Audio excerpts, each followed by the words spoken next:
Just how far will hydrogen go in transportation and mobility?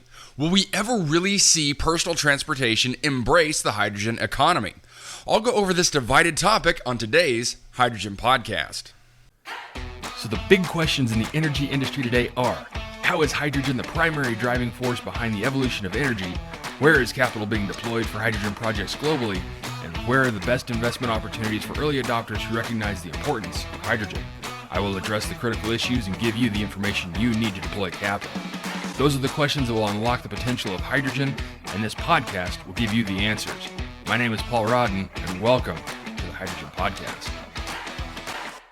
So today's show is going to be a bit different in that I'm going to discuss a topic that's divided many in both the hydrogen market and outside the hydrogen market. Will hydrogen be embraced by the personal transportation industry?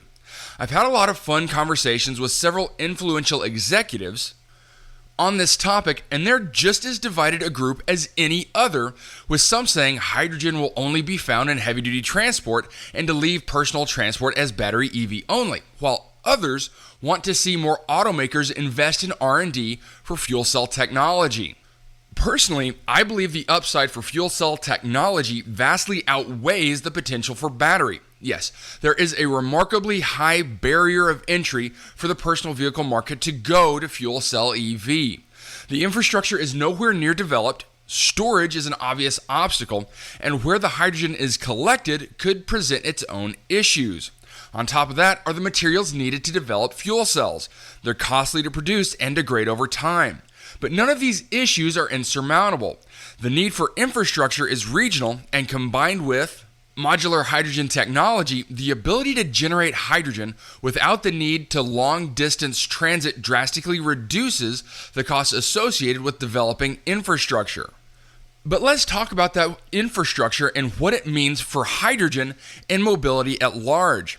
Fuel cell EV heavy-duty transport development is still growing, and growing fast. As many of you know, I'm sure you've read on September 25th that Daimler announced its latest rig clocking over 1,000 kilometers on a tank.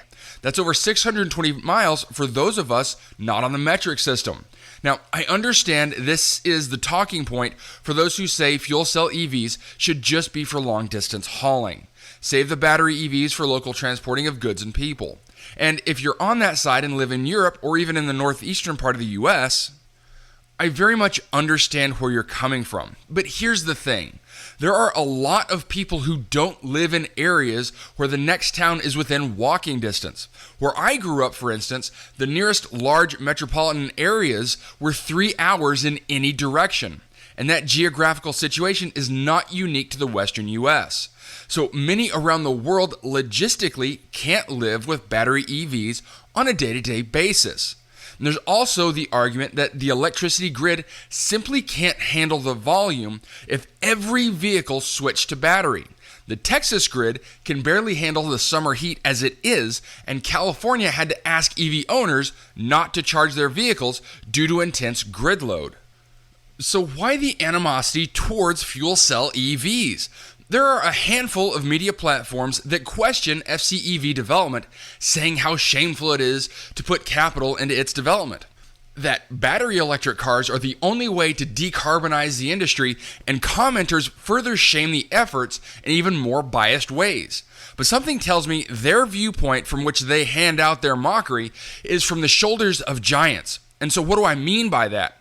Well, to explain what I mean, let me give just a little background on electric vehicles. The electric car was first introduced in the mid-1800s, with the first in the U.S. around 1890. And the electric platform was pushed aside for internal combustion engines in the early 1900s. But that didn't stop battery EVs from trying to become the next step in an automobile evolution. It just took about 100 years to get here with the help of an eccentric billionaire and good marketing. The fuel cell EV was introduced in the 1960s and hasn't had a real attention to it as a workable possibility for transportation since roughly the late 90s or early 2000s. So to mock the endeavor or to claim that the fuel cell's time has come and gone are saying that as they stand on 150 years of battery EV technology evolution. And it appears that others in the automotive industry feel the same way I do.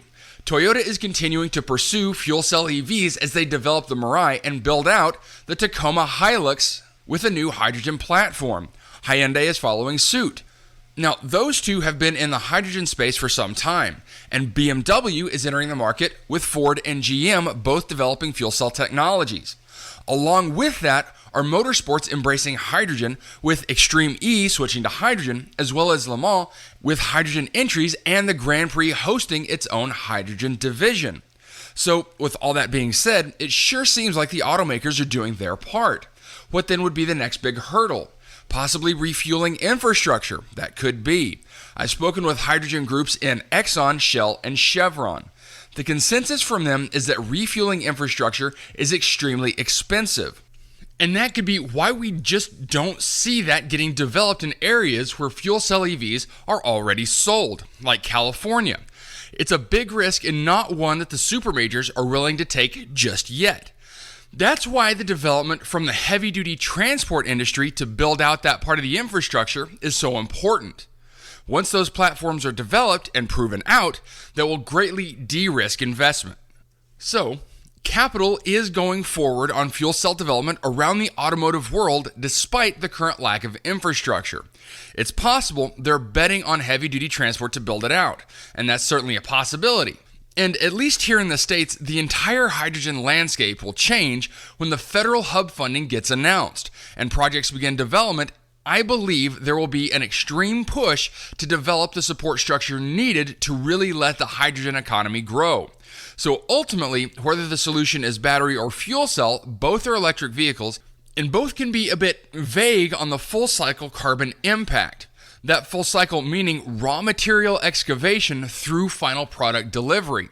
Personally, I like the combination of a much smaller battery and then using the fuel cell to charge the battery. I think it's the best of both worlds. But can that happen? Or are we too ingrained in our opinions to listen to alternatives? Can we have these discussions without accusing opponents of distorting figures or being bought off by lobbyists? I understand having a financial tie or incentives to hydrogen or lithium. Both of them have strong futures. Batteries in general and lithium specifically both have huge upside potential. But when it comes to personal transport globally, fuel cells just make more sense. And it will take time to get moving. The infrastructure is coming along with heavy-duty transport. This isn't something that can be rushed, and development takes time. Don't let the naysayers stop progress. Keep pushing forward. And just a couple of closing thoughts on the matter. What made me decide to put out this podcast was a combination of two things. A post on Reddit asking this very question, followed by a hit piece I came across on LinkedIn from a media company who tout themselves as proponents of hydrogen, although I rarely see anything positive written by them. On the Reddit post, the responses had me wondering if any thought had been given to the wording of the responses. Most sounded like they were written based on feelings, most likely feelings tied to money invested in either hydrogen or lithium. I say often on this show that we need to take off the rose-colored glasses and see the hydrogen economy for what it is. I believe that hydrogen has the capacity to revolutionize how we think about energy globally, and the automotive market is a large portion of that economy. That's one of the reasons why I talk about it so much.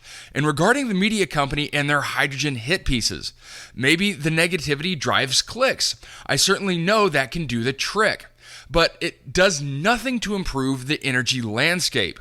If they have an issue with the funds being allocated to hydrogen research, they need to take a step back and look at the next 50 years of energy development. It will be a combination of hydrogen, nuclear, renewables, and yes, even hydrocarbons.